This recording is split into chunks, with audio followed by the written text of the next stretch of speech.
Assalamualaikum warahmatullahi wabarakatuh.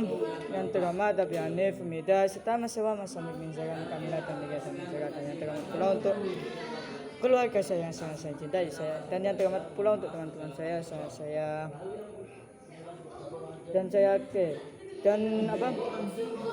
saya akan presentasikan mapping saya pada malam hari ini kitab Ulumul Quran bab 11 tentang kisah dalam Al-Quran.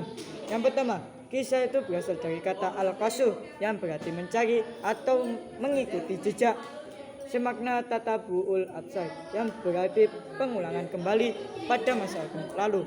Al-qasu bentuk masdar, qasus berarti berita yang berurutan, sedangkan kisah berarti berita yang mengenai permasalahan dalam masa yang berturut-turut, yaitu pada masa yang lalu.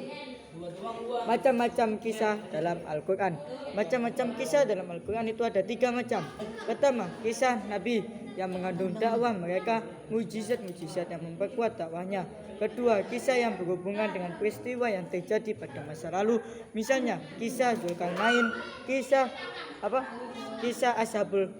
Asbabun Nuzul, Asbabul Fil, dan Asbabul Kafi, dan kisah-kisah yang tidak diketahui tentang kenabiannya.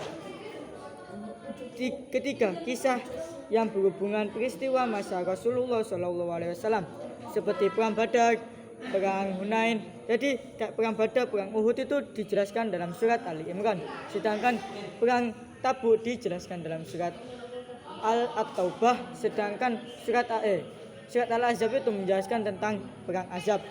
Tujuan kisah dalam Al-Quran. Tujuan dalam kisah dalam Al-Quran yang pertama, menetapkan adanya waktu dan kerasulan. Kedua, menerangkan agama yang semuanya itu dari Allah Subhanahu wa Ta'ala, mulai dari agama Nuh, mulai dari Nabi Nuh sampai ke Nabi Muhammad SAW. Ketiga, yang menerangkan agama semuanya berdasarkan satu Tuhan dan dari Tuhan yang Esa, yang Maha Esa. Urgensi mempelajari kisah dalam Al-Quran ialah pertama, menjelaskan dakwah yang menuju Allah Subhanahu wa Ta'ala. Kedua, meneguhkan hati Rasulullah SAW